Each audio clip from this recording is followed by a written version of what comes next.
بسم اللہ الرحمن الرحیم۔ السلام علیکم سیکنڈ ایئر۔ آج کا ہمارا ٹاپک جو ہے وہ ہے ایڈم سمتھ کا کلی برتری کا نظریہ۔ یعنی ہم نے جو کلاسیکل معیشت دان ہیں ان کے نظریے پڑھنے ہیں، تجارت کے بارے میں انہوں نے کون کون سے نظریے پیش کیے۔ سب سے پہلے ہم ایڈم سمتھ کا پڑھیں گے، ایبسولوٹ ایڈوانٹیج یا کلی برتری کا نظریہ۔ تو اس میں پڑھ لیتے ہیں کہ ہمیں کیا بتایا ہوا ہے کہ کلاسیکی مکتب فکر کے بانی ایڈم سمتھ نے اپنے نظریے کی بنیاد کلی برتری پر رکھی ہے۔ یہ تو فرسٹ ایئر میں بھی آپ نے پڑھا ہوگا کہ جو ایڈم سمتھ ہیں وہ کلاسیکی مکتب فکر کے بانی ہیں۔ انہوں نے جو اپنا نظریہ تجارت دیا ہے اس میں انہوں نے کہا ہے کہ دو ممالک جو ہیں ان کے درمیان تجارت اس لیے نفع بخش ہوتی ہے، اس لیے فائدہ مند ہوتی ہے کہ ایک ملک کو ایک شے کی پیداوار میں کلی برتری حاصل ہوتی ہے، جبکہ دوسرے ملک کو دوسری شے کے پیدا کرنے میں کلی برتری حاصل ہوتی ہے۔ ٹھیک ہے، یعنی ایک ملک ایک شے کی پیدائش میں کلی برتری حاصل کر لے گا، دوسرا ملک دوسری شے کو پیدا کرنے میں کلی برتری حاصل کر لے گا، اور اس طرح ہر ملک کلی برتری والی شے کی پیداوار میں تخصیص حاصل کر لے گا۔ یعنی جس ملک کو جس شے کے پیدا کرنے میں کلی برتری حاصل ہے وہ اسی شے کو پیدا کرے گا، اور دوسری شے پیدا نہیں کرے گا بلکہ وہ دوسرے ممالک سے منگوا کر اپنی ضرورت پوری کر لے گا۔ اس طرح دونوں ممالک کو فائدہ حاصل ہوگا۔ اب آگے ایڈم سمتھ کہتا ہے کہ تجارت سے اسی طرح سے منافع حاصل کر سکتا ہے جیسا کہ ایک درزی اپنے جوتے خود نہیں بناتا۔ اب اس نے مثال دی کہ دو ممالک جو ہیں وہ کس طرح سے تجارت سے فائدہ حاصل کریں گے، کہ جیسے ایک درزی ہے، اگر اسے جوتوں کی ضرورت ہے تو وہ اپنے جوتے خود نہیں بناتا، وہ موچی کی مدد لیتا ہے جوتے بنانے کے لیے، جبکہ جو موچی ہے وہ اپنے کپڑے خود سلائی نہیں کرتا بلکہ وہ کپڑے سلائی کرنے کے لیے درزی کی مدد لیتا ہے۔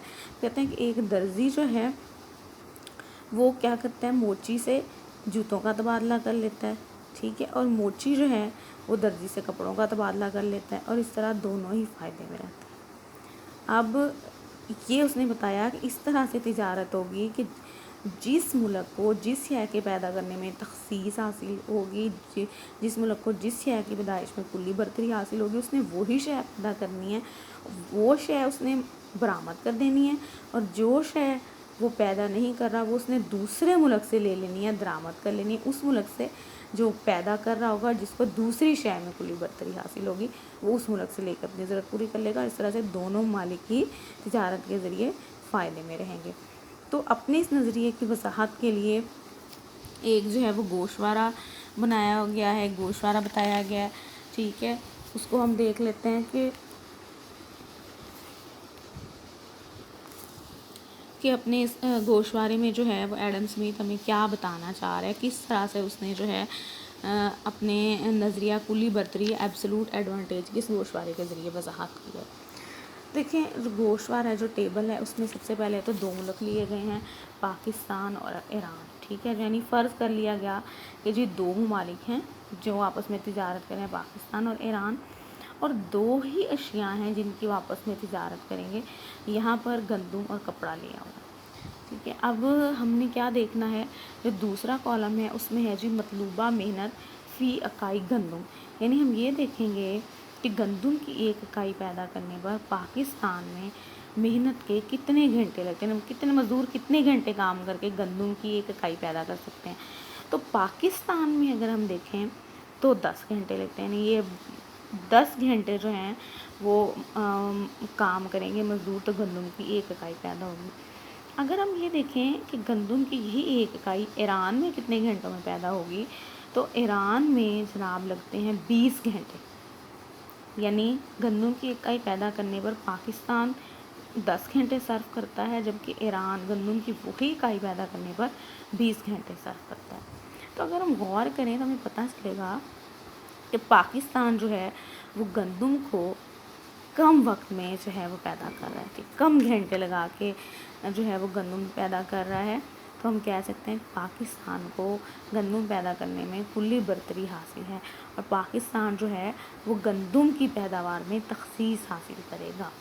اچھا، اب ہم ذرا اپنے اگلے کالم پہ آتے ہیں جہاں لکھا ہے مطلوبہ محنت فی اکائی کپڑا، یعنی کپڑے کی اکائی تیار کرنے پر کتنی محنت کے کتنے گھنٹے صرف ہو رہے ہیں۔ تو پاکستان میں دیکھیں تو محنت کے 20 گھنٹے صرف ہو رہے ہیں ایک اکائی کپڑا تیار کرنے پر، جبکہ اگر ہم ایران میں دیکھیں تو وہی ایک اکائی کپڑا تیار کرنے پر محنت کے مزدوروں کے 10 گھنٹے لگتے ہیں. یعنی پاکستان میں کپڑا تیار کرنے کے لیے 20 گھنٹے اور اتنا ہی کپڑا ایران میں تیار کرنے کے لیے، کپڑے کی اکائی تیار کرنے کے لیے 10 گھنٹے. تو اگر ہم غور کریں تو ایران میں کپڑا تیار کرنے کے لیے محنت کے مزدوروں کے کم گھنٹے لگتے ہیں، کم وقت صرف کرنا پڑتا ہے مزدوروں کو. تو ہم کہہ سکتے ہیں یہاں پر کہ جو ایران ہے اس کو کپڑے کی پیداوار میں کلی برتری حاصل ہے. ٹھیک ہے، اور ایران جو ہے وہ کپڑے کی پیداوار میں کیا کرے گا؟ تخصیص حاصل کر لے گا. پاکستان گندم کی پیداوار میں تخصیص حاصل کرے گا کیونکہ پاکستان کو گندم پیدا کرنے میں کلی برتری حاصل ہے، اور ایران کپڑے کی پیداوار میں تخصیص حاصل کرے گا کیونکہ ایران کو کپڑے کی پیداوار میں کلی برتری حاصل ہے. اس طرح سے دونوں ممالک تجارت کے ذریعے اپنی ضروریات کو پورا کر لیں گے اور منافع بھی کما لیں گے. تو بس اس بات کا خیال رکھنا ہے کہ جب بھی آپ نے ایبسولوٹ ایڈوانٹیج یا کلی برتری کی وضاحت کرنی ہے تو آپ نے یہ دیکھنا ہے کہ دونوں ممالک میں ایک شے جو ہے، پہلی شے، دونوں ممالک میں سے پہلی شے کون کم وقت میں تیار کر رہا ہے، اس کو اس شے کی پیدائش میں کلی برتری ہو گئی. اور دوسری شے دیکھنا ہے کہ دونوں میں سے کون کم وقت میں تیار کر رہا ہے، کم گھنٹے کہاں پہ مزدور لگا رہے ہیں، کس ملک میں، اس ملک کو اس شے کی پیداوار میں کلی برتری حاصل ہو جائے گی.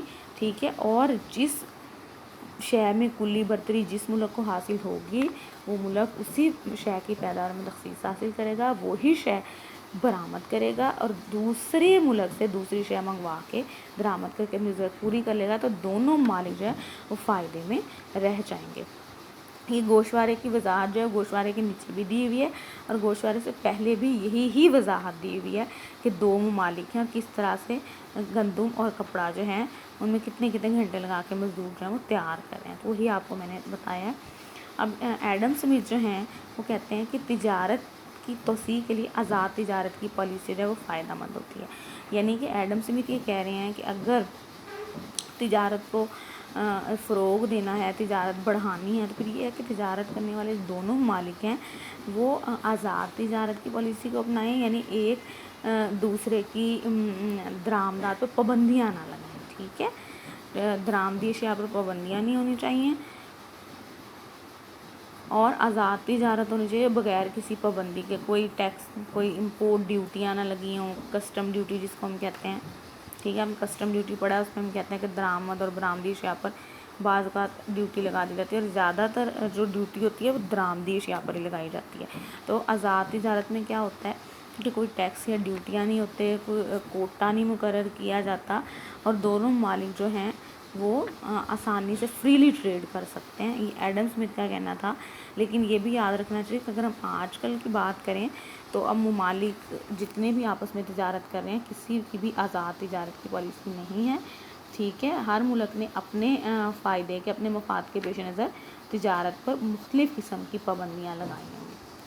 یہاں تک ہمارا جو ہے بیٹا یہ جو ایڈم سمتھ کا نظریہ تھا ایبسولوٹ ایڈوانٹیج یا کلی برتری کا نظریہ، یہ یہاں تک جو ہے وہ پورا ہو گیا ہے. اس کو آپ نے جو ہے وہ اچھے سے تیار کرنا ہے اور جو بھی آپ نے اب تک پڑھا ہے اس چیپٹر میں اس میں آپ نے شارٹ کوسچن بھی تیار کرنے ہیں، لانگ کوسچن بھی تیار کرنے ہیں. آپ کی ایکسرسائز میں جو ہے وہ شارٹ کوسچن دیے ہوئے ہیں، آپ جو ہے دیکھ سکتے ہیں وہاں سے بھی کہ کون کون سے شارٹ کوسچن دیے ہوئے ہیں.